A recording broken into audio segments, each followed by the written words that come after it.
Legends, mysteries, the supernatural and conspiracy. These are the stories that keep me up at night and make me wonder, are they real? Is there truth buried beneath these tales?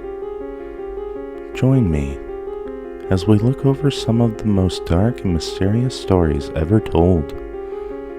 I'm your host, Nicholas Dagger, and welcome to Tales from the Den.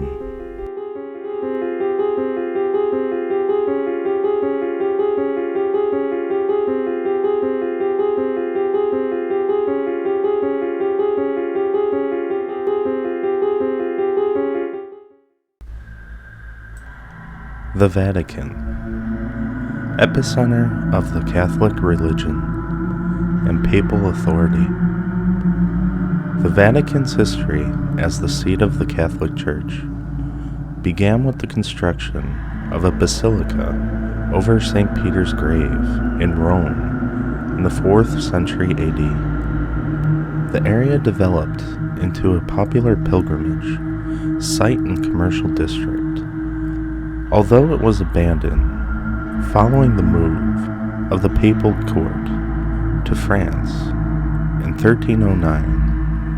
The creation of the term papal supremacy dates back to the 6th century, at the time of the fall of the Roman Western Empire, which was the beginning of the rise of the bishops of Rome to not just the position, religious authority, but the power to the ultimate ruler of the kingdoms within Catholicism.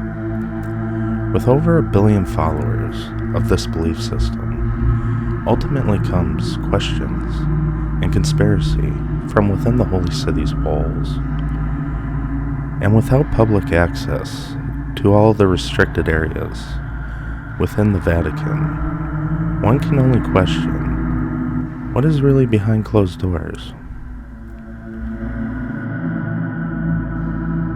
The miracle of the sun, also known as the Miracle of Fatima, is a series of events reported to have occurred miraculously on October 13th, 1917, attended by a large crowd who had gathered in Fatima, Portugal, in response to a prophecy made by 3 shepherd children, Lucia Santos and Francisco and Janica Marto. The prophecy was that the Virgin Mary, or referred to as Our Lady of Fatima, would appear and perform miracles on that date. Newspapers published testimony from witnesses who said that they had seen extraordinary solar activity, such as the sun appearing to dance or zigzag in the sky towards the earth, or emit multicolored light and radiant colors. According to these reports, the events lasted approximately 10 minutes. The local bishop opened a mechanical investigation of the event in November 1917 to review witness accounts and assess whether the alleged private revelations from Mary were compatible with Catholic theology. The local priest conducting the investigation was particularly convinced by the concurring testimony of extraordinary solar phenomena from secular reporters, government officials, and other skeptics in attendance. Bishop Jose da Silva declared the miracle worthy of belief. In 1950, Pope Pius himself witnessed the miracle of the sun from the Vatican gardens. The early and enduring interest in the miracle and related prophecies has had a significant impact on the devotional practices of many Catholics. There has been much debate of the event from critical, psychological, and scientific perspectives. The vision of Saint Malachi.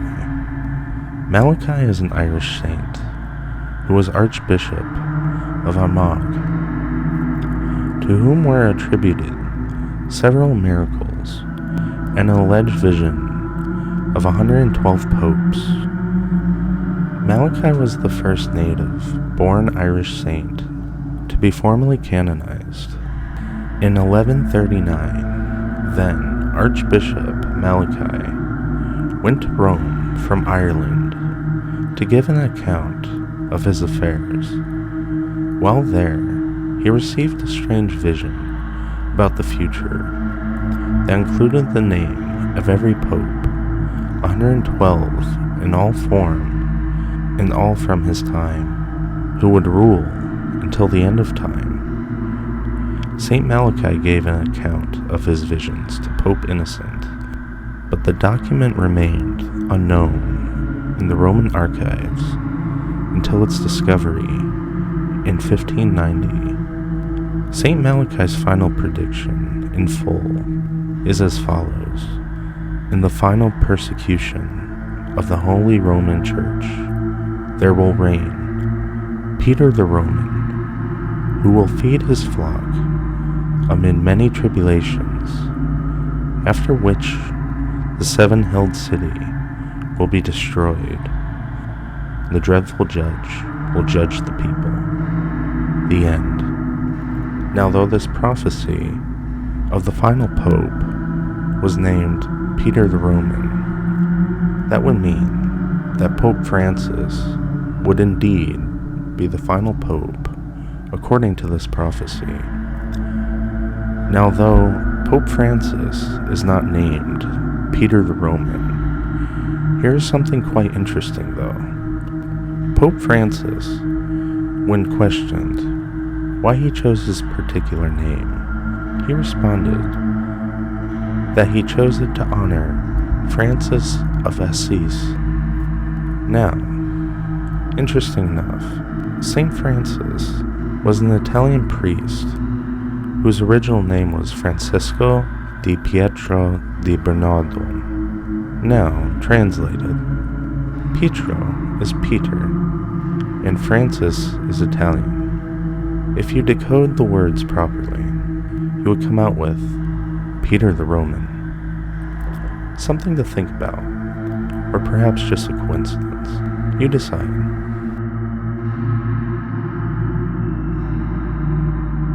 The Vatican Apostolic Archive, formerly known as the Vatican Secret Archive, has been estimated to contain 85 kilometers or 53 miles of shelving, with 35,000 volumes in the selective catalog alone, with literature such as complete archives of letters written by the popes, known as the papal registers, are available beginning with the papacy of Pope Innocent III.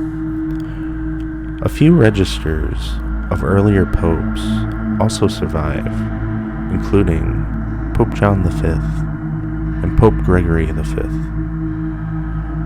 There is little other documentation of the papacy before the 13th century.